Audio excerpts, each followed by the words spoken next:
This is the Identity at the Center podcast. This is the show that talks about identity and access management and making sure you know who has access to what. Let's get started.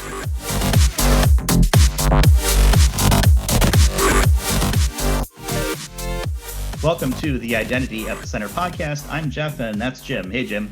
Hey, Jeff. How's it going? Not so bad. Yourself? Good, man. We've had some wacky weather in the South. It's all the leaves are on the ground, and I think it's like high 70s already today, and I'm just enjoying it. 70s. Well, that's, I guess, Georgia weather for you. It's 41 degrees as I look at my watch right now in the Chicago area. We've had multiple passes of leaf cleanup and so forth. So that's the situation here. Well, Jeff, I mean, since today's kind of a get to know you kind of podcast, I call it, I got to share a story. The one time that we were in Orlando together in January, and it was in the 70s. And, this is miserable.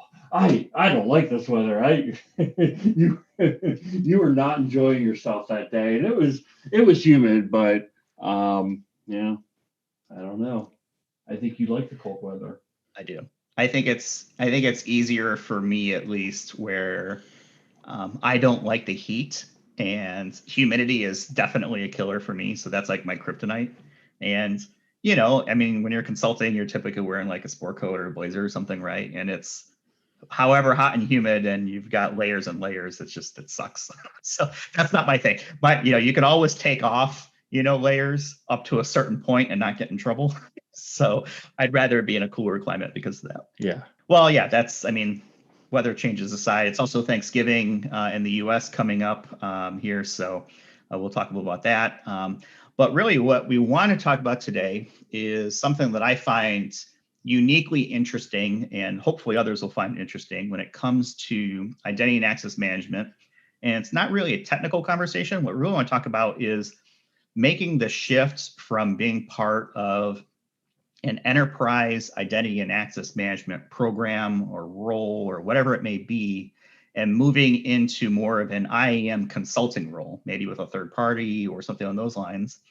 And we're fortunate today because we're going to introduce our guest, and her name is Mayda Gonzalez. She's actually the newest member of our advisory team here at Identropy, brings a ton of experience from places like Carnival Corporation and Florida Power and Light. And she is making that jump from being part of an enterprise, IAM team, and moving over to the dark side, as I like to call it, of consulting and getting into identity and access management. So with that, welcome to the show, Mayda. Thank you. I'm happy to be here. Well, we're very happy you're here too, because I think we've got like half a century of IAM experience between the three of us. So we're all veterans, I guess you could say, which sounds weird to say, at least to me, in the IAM space, all 15, 16, whatever it is, years plus each. So a ton of experience kind of in the room and on the airwaves today.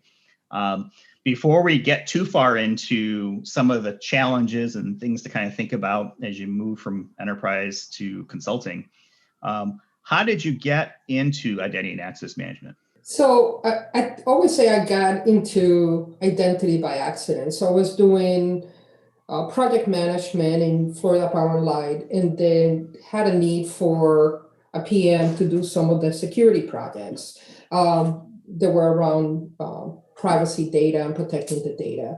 And as I started doing those, I kind of liked the fact that it was touching all of the areas of IT, infrastructure, applications, compliance.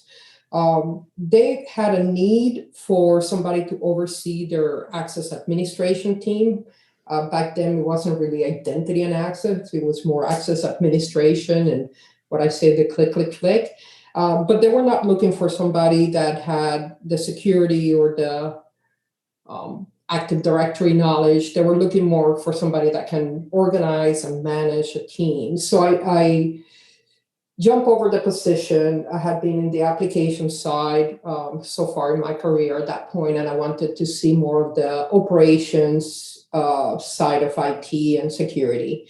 So I started managing the access administration team, and my first experience in what I call identity and access was through an SAP implementation, a GRC implementation for roles and automating access. And then from there, it started kind of really growing into multi-factor. And I think the whole field evolved, again, from what I call more access administration and system administrators to really identity and access, and really getting more involved in business enablement and how to get into the security aspects and governance and putting programs together. So, and Jim, I don't know how you got started on this. Probably by accident too, I would say. So yeah, Mayda, great question. And I'll start when I was, in college. Actually, I was a political science major, but what I realized was that I loved computers and I wanted to do something in computers. And I thought it was more on the desktop publishing and the print side of the house, because I really didn't have a vision of getting into the web and everything at the time. I remember at one point thinking, the internet's not really that great.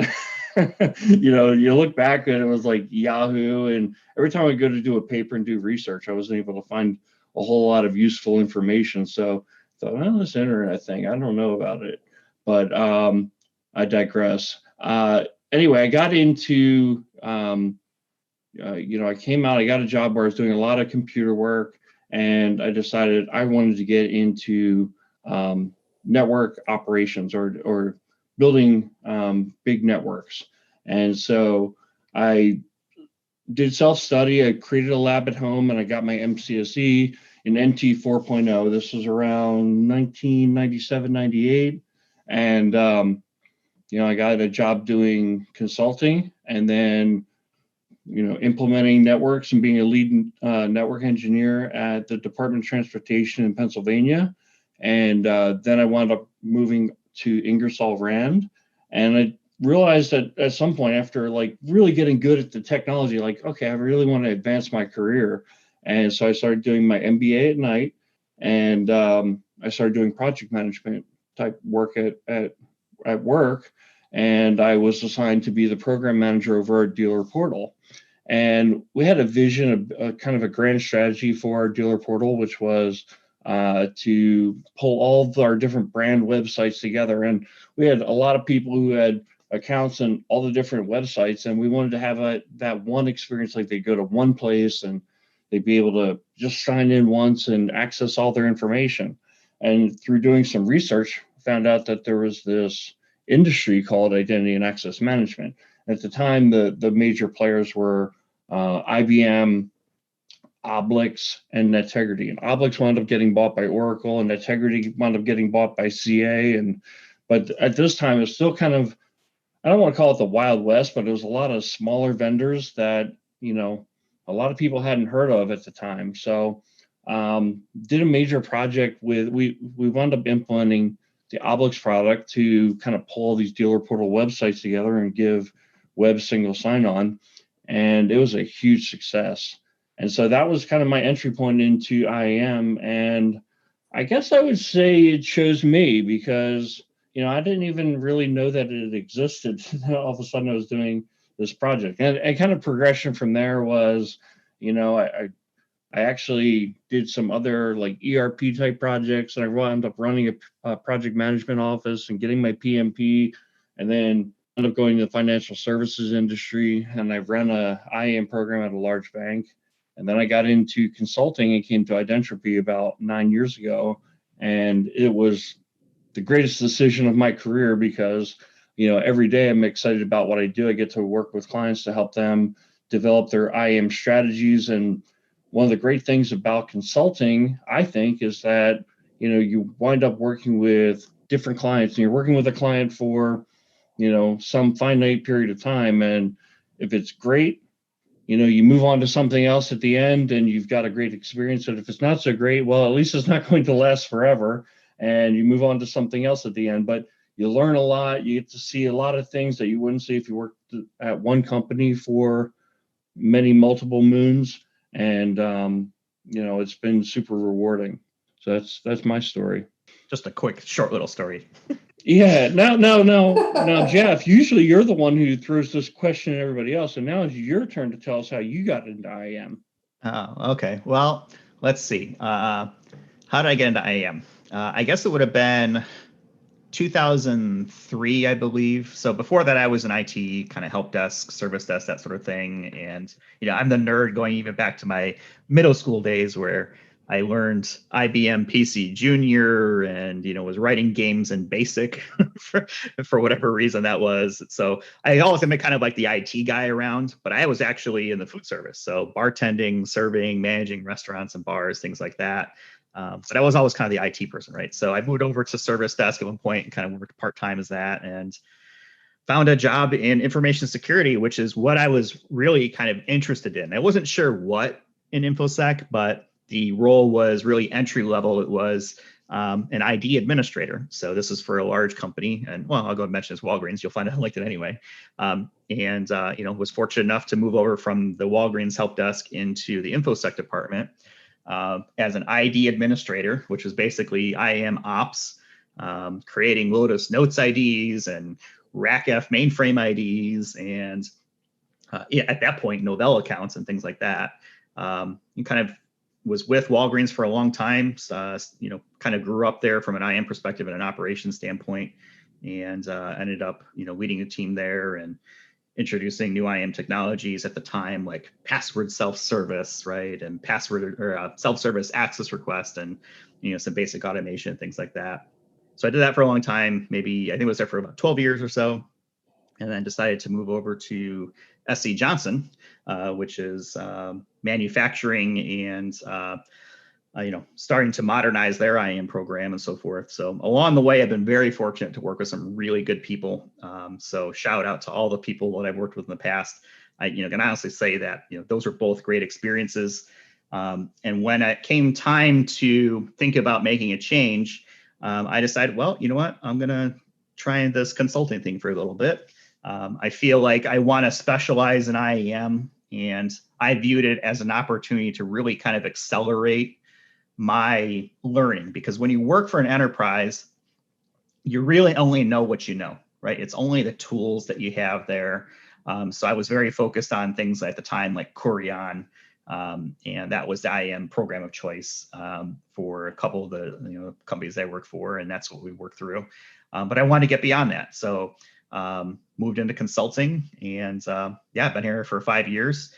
Working alongside Jim and others. And now we're fortunate to have Mayda be part of the team. And, as Jim says, the best thing that I've ever done, at least from a career perspective, I feel like I've definitely accelerated learning, gotten to be more well-rounded from an IAM perspective, enjoy the work, enjoy the expiration date that there is with, projects and, and things like that. So, you can have kind of a clean break if things aren't going well, like you mentioned, Jim's, that sort of thing. So, that's basically how I got into it. I realize that, we would typically been asking this question of all our guests, and I'm not sure, Jim, if you and I have ever actually answered it for ourselves, but that's pretty much how I got into it. Yeah. So Jeff, you said something interesting there, which was, you figured you'd give this a try. And I remember when I joined Identropy, I thought, I've been working at large companies for most of my career, and I like that, right? I like having that as part of my identity, and going to, my identity, not my login or anything, but no, just identifying myself as part of this, big corporation. And I thought, okay, going to the small company nobody's ever heard of, 30 employees at the time. Maybe I'll do it for 2 years, kind of reset, learn some new things, and then jump back into the game.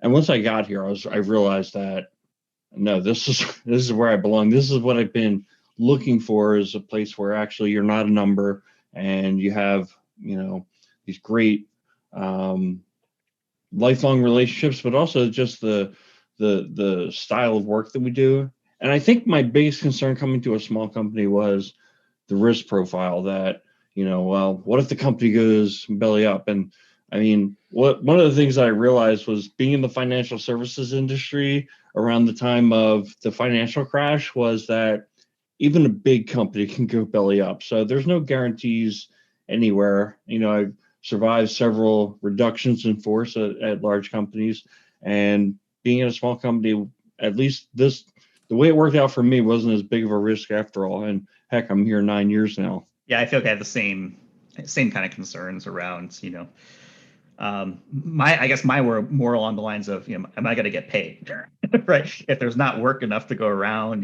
things like that, or if I'm sitting on a bench somewhere, how does that work? So I was totally naive going into the consulting side of things. I knew what I knew from an IAM perspective, but consulting is a totally different business.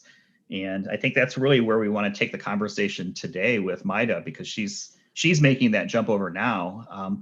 But before we get into that, Mayda, from your background working with Carnival and Florida Power and Light, those are some pretty interesting industries, right? From travel and cruise to power and electric, those sorts of things. When it comes to your experience, what were some of the unique challenges that you had to face and kind of solve for as part of that? Yeah, and when you look at those two companies, they're, I would say, in the opposite side of the spectrum from a company culture and internal needs from an identity.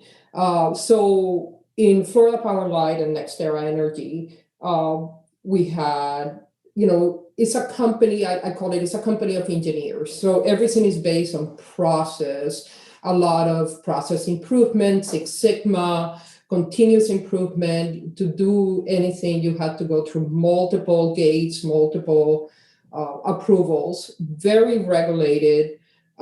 We had nuclear plants, that's its own regulation. And then NERC came in. That was a complete game changer, because not only you have to validate the user, but access have to be very tightly controlled. Not just only to the applications, but the systems, physical access and cyber access kind of merged together. So very control, procedural type of industry. There's OT systems. Access to OT systems is very different than access to just regular IT systems. When I moved to the cruise industry, it was kind of the opposite. It was fast paced. Everything is about exceeding customer expectations. Carnival had 10 different brands. So each one of those brands were doing their own applications and systems. They had their own goals and objectives and technologies, different infrastructures. So IAM there was very fast paced, and I always say you're building a program on top of a foundation that is being built or shaking. It's kind of like it's never stable. You have to constantly adapt. But also we had ships and implementing systems on the ships. You have to assume that you have no connectivity or no bandwidth. So it's all about low bandwidth or being able to work standalone. So we work with some of the vendors and became very creative. So even if you look at things like privileged access management, well, what do you do when you cannot connect to the master, right? Or to home to reset passwords or get passwords. So you had to kind of work in different methods and create different architectures for the ships. So definitely different industries, they all have their own challenges. And I'm sure every industry has their own unique challenges. Yeah, the offline authentication thing, I think, is something that I find interesting, because that's a scenario that you typically see maybe in kind of like a clean room situation or something on those lines. But yeah, I mean, boats have systems too, right?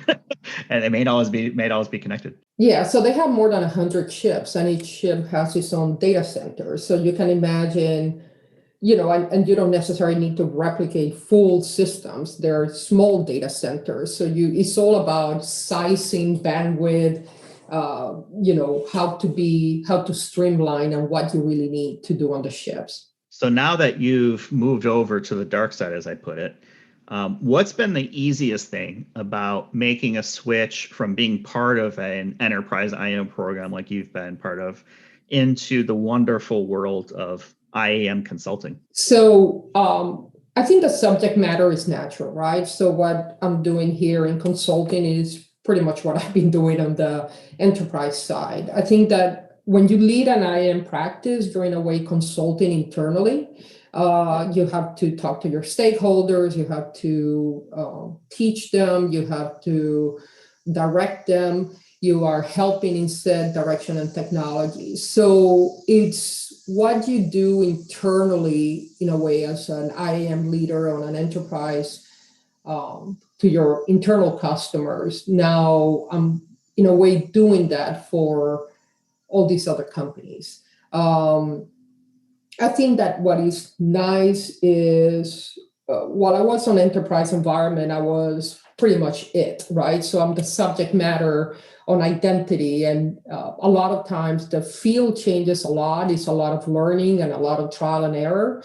What I kind of enjoy is having, I would say you both, Jim and Jeff, that we're now is the three of us are experts in the field and we can bounce ideas, and it's not just me, or it's not just my perception of how things need to be done. So that makes it very nice, at least from my perspective. Yeah, I always describe the three of us as like a Venn diagram. We've got overlapping abilities and experiences where, I mean, it's pretty amazing how often we're like, yeah, these are the best practices, and we all agree on it based on our unique experience. And then we each have areas where, you know, we're stronger. And like one of the things you brought to the table, Mayda, was a lot of experience on the Microsoft side of the house. And Microsoft's changed so much since, you know, Jeff and I were working in the enterprise scenario that, you know, we're trying to keep up with it from kind of in the consulting role, which is a lot different than when you work with something day in and day out. And then we each have our own areas that are, you know, like Jeff's side is definitely on like operations and how to roll out parts of a IAM program. My area is kind of more on the access management and customer IAM side. So I definitely agree with what you're saying there. One of the kind of the counter question that I wanted to ask that to what Jeff asked was, he asked, what did you find the easiest? I want to know what you found the hardest, because, and I'll maybe this will help you a little bit. My first project with Identropy many moons ago was at a University of British Columbia. So my first day on the job, I was going to Vancouver, British Columbia, which I guess depending on where you're listening from, that may not be that far, but I was in Charlotte, North Carolina. So it was a major trip for me. But it was a university. And again, my background was manufacturing and financial services. And I played a pretty important role. And at that point, I'd been in the IAM game for like 8 years. So I definitely had some battle scars, but they brought up their access management system being shibboleth. And I was like, shibboleth, what is a shibboleth? I never heard of this before. And so I had to go and do a lot of research, but you know, I think that is the thing with, you know, working with different industries and different clients, and I've probably worked with 100 different clients now, is you're going to see something new that you don't have experience with like every single client. And it's like, you know, knowing when to, you know, ask the question and potentially sound like the dumbest person in the room. That to me was like the biggest challenge of consulting. And, you know, the more I do it, I guess the less challenging it is. But some of those early projects, there were like many things that would come up that I did not have any experience with. I hadn't worked in that industry, and, you know, I haven't worked with whatever products they were talking about. Yeah, and I think I've been fortunate as I started on this journey in consulting, one, because unfortunately because of COVID, but you know, everything had been through conference calls. So I had the benefit of kind of asking the questions in the background, as opposed to having to sit in a customer meeting and being like, what are they talking about? So that helped. So you both kind of cover, I would say, the areas that I'm not familiar with. I think one of the things that I realize is going to be hard, and I probably have to get used to it, is that I don't get to see what happens next, right? So we come in, we provide the recommendation, we provide all the tools, but we don't see the end product, or at least I'm not part of that development of the end product.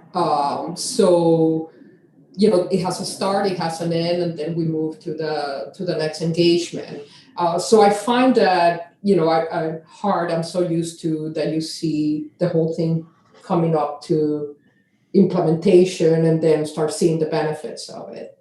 But there's more to come. So let's see. Yeah, I think that's the challenge, right?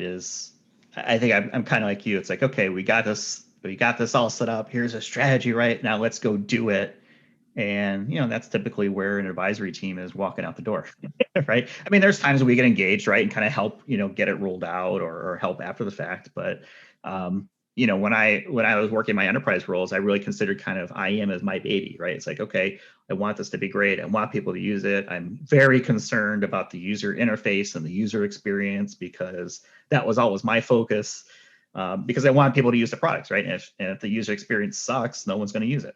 So, you can design all this stuff and it ends up being your baby. So now I've converted to this mindset of, okay, well, the strategy is my baby. I feel very confident around, what is is that correct, right? Is that the way that that I would run it as, if I was in their shoes? And that's really how we kind of take the approach with it. So, what do you like most about being an IAM consultant?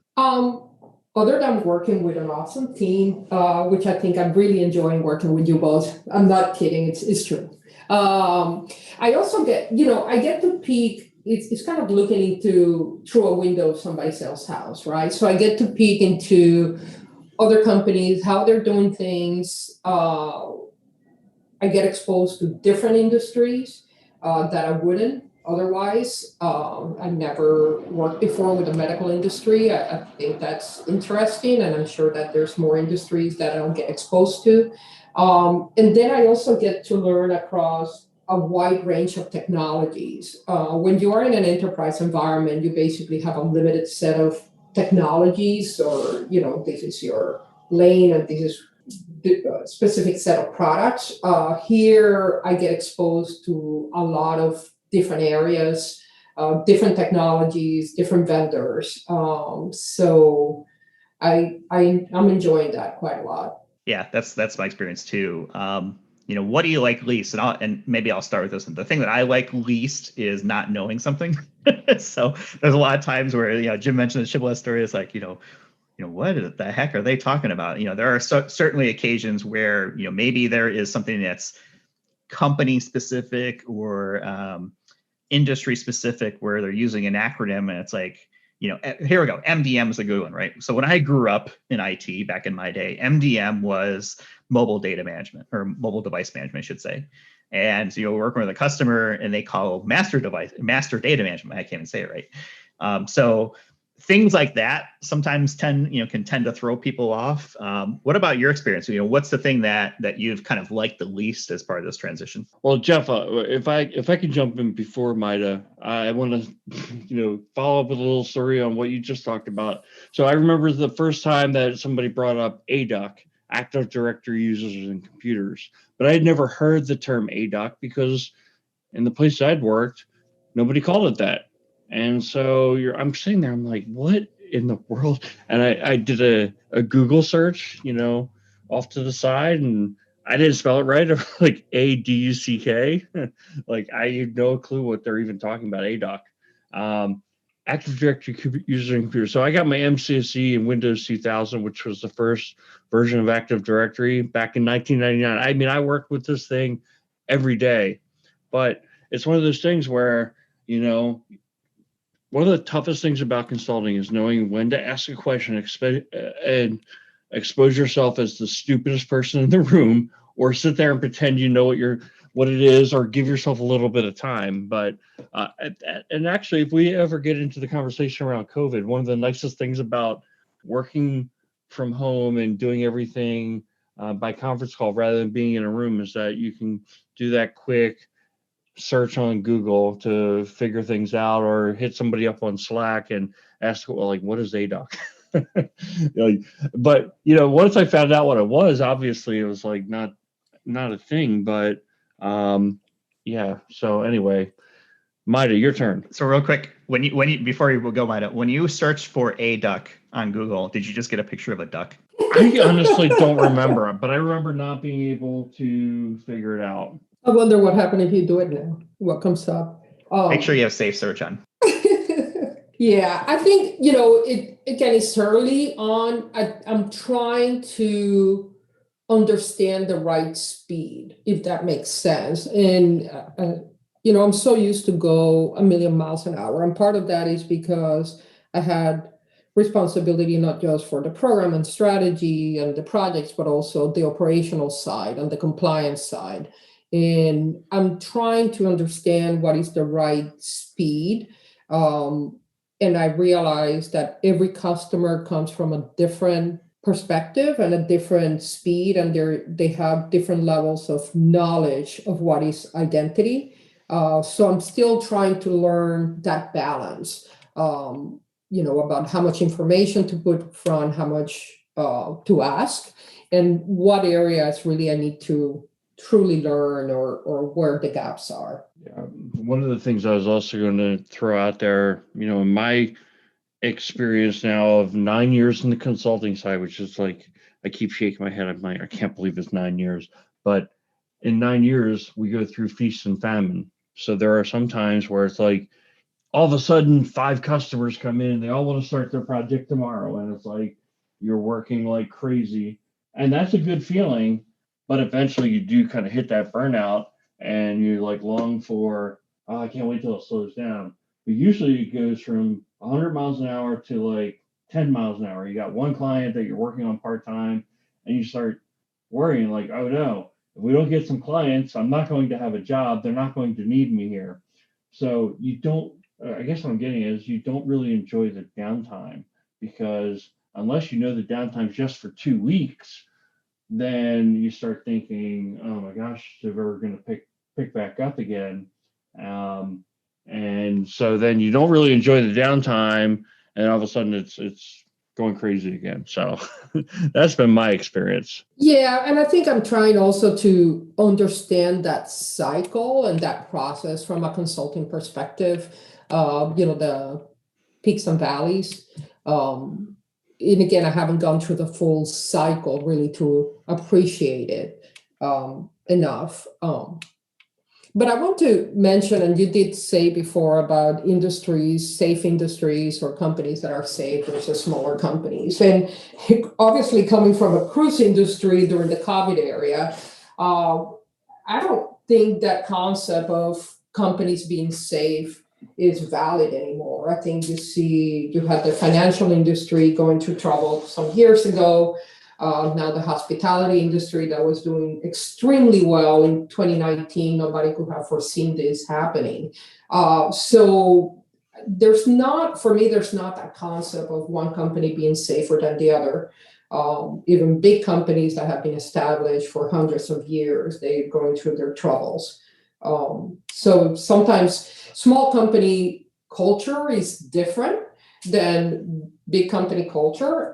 Sometimes is a lot refreshing. There's a lot of less red tape and politics you have to go through, and that's nice. But I would say for those that are listening, don't be afraid to jump to a company because you think it's not as safe as a different one. Right. I agree with that. And you kind of have to control your career. And I don't think you want to be a job hopper, right? I don't think it's good if like you work 10 places in the past 10 years, but at the same time, it's okay to have a couple of different places. I think it's more common these days to have worked, in 3 or 4 places in a decade than it is to work at one place for 20 years anyway. And I would say just coming out of the job market, and even on my hiring years, it's harder for people that have been in one company for many years, at least in this space. Usually you look for people that have different experiences, right? Different technologies, different companies. So I wanted to ask you a question, then I'm going to give you what my answer would be, give you a couple seconds to think about it. But what would you tell your past self from the customer perspective, knowing what you know now? And here's one thing, and this maybe it's like a pet peeve of mine or something like that. But a lot of times when I work with clients, they lose the perspective that you're just coming into their organization for the first time. You have no experience with what applications they run, what their organizational structure is like, et cetera, et cetera. So then, you go through a conversation, and then you'll have a conversation the following week, and you'll ask, okay, so what is your main ERP system? It's like, we already talked about that. We're running this application. And you're like, okay. In other words, it's like you're asking a stupid question because you're asking the same thing. And it's like, yeah, but I'm trying to build conceptually like what's going on there, and sometimes I might ask a repeat question, which maybe I'm the one who needs to improve their vision of that. But I find that, sometimes I'm going to ask the same thing twice. And actually, sometimes that's intentional, because sometimes you ask the same question twice and you get two different answers. What are some of the things that you would tell yourself? I work with a lot of vendors when I was on the enterprise environment, and I would be that person that assumed the vendor knows everything on that subject matter, right? So I think that probably level setting expectations and really understanding what is that I'm trying to get out of that engagement, and what is, there's a lot of, as you say, there's a lot of other things happening that the consultants are not aware of that may impact the result or the strategy or the roadmap, and allowing them to ask those questions multiple times. As you say, they have different answers, or depending who you ask, they may have different answers, so they can start getting a view of the internal culture. Sometimes we, in the enterprise, again, we assume the consultant comes in, they have all the knowledge, and they kind of read our minds and know what we want and what we want to implement. So definitely sharing more and allowing them to go through that process so they can get the best result. Well, I think we're starting to run a little bit long here, so I'm going to go ahead and start closing things up. But before we go, I want to again acknowledge Thanksgiving here in the U.S. So in a cheesy, cliche way, what is the IAM thing that you guys are most thankful of? And I'll give you guys a second to think about, because the thing that I'm most thankful about from an IAM perspective is, at least for this year, really MFA and multi-factor authentication becoming more important. And COVID has really forced a lot of companies to accelerate MFA plans, whether they had something in place already and bolstering it and getting more people on board with it, or if they didn't have it, getting it in place as a basic kind of first line defense for this sudden new world that a lot of organizations were thrust into earlier this year. So I think that's the IAM thing that I'm most thankful for this year. Jim, what are you thankful for? Well, I could copy off you, because when you mentioned that, the idea of zero trust came up. Like, everybody's now focused on zero trust, which I think is a big advancement for our industry.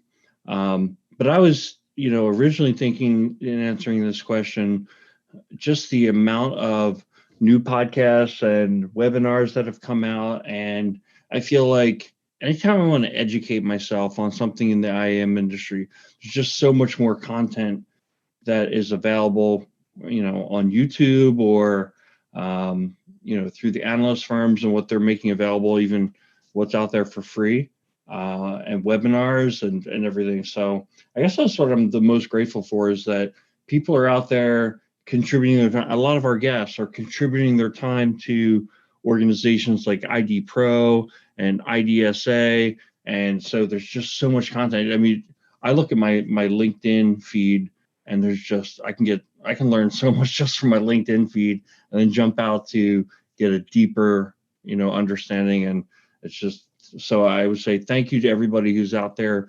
contributing to the wealth of knowledge that's available for practitioners like myself. I like that one. Mayda, what about yourself? I would say, with remote access and working from home and collaboration tools, I think identity is taking more of its place on the table. more important, as you mentioned, multi-factor. A lot of companies have to move very fast in March to send their users to work from home in a secure way. As we come out of the COVID, whenever that is, I think that companies are going to reevaluate how people work or where they work, and start looking at things like passwordless and more remote users and working from home or working from anywhere, and any device, any location. So identity will continue to grow and take more of that centerpiece. Yeah, I like that too. I find it ironic somewhat that, for people who have been working in corporations and have not had the opportunity to work remotely because they were told their job was too important to work remotely, have suddenly realized that, oh yeah, we can do this remotely, and that there are ways around that. So I find that a little bit heartening as well. And there's a lot of corporations out there that have really taken this opportunity to reevaluate what does their workforce look like and where do they work from. And obviously identity is a big part of that. You could even say identity is at the center. Haha. So with that terrible pun aside, with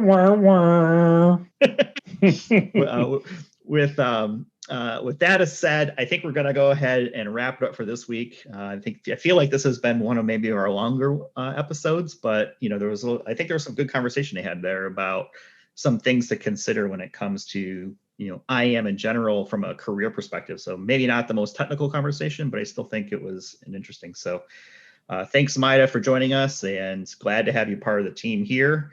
And Jim, as always, thanks for being part of the crew. And with that, we're going to go ahead and let people go. Hope everyone enjoys the holiday, and we'll talk with you all in the next one. You've been listening to the Identity at the Center podcast.